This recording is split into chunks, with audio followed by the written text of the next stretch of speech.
Подписканы былай жасаймыз келесіде. Бұл сіздің заказыңыз. Заказыңызды қалай көресіз? Мысалы, сіздің кабинетіңізге кірілді, заказы деген жер бар, история заказов. Сол жерге кірсеңіз, уже сіздің заказдарыңызды көруге болады. Қай жерде барлығын не салынды, Енді подписка қалай жасаймыз? Подписка жасау үшін тағы мына жерге кіреміз.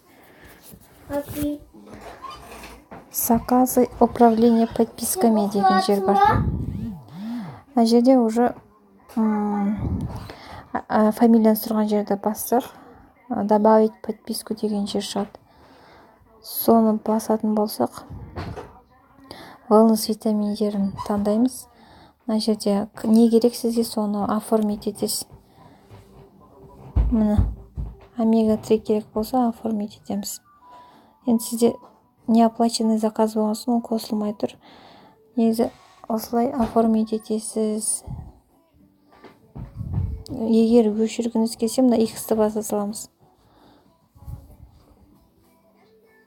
Міне, болды, осылай жасалынады.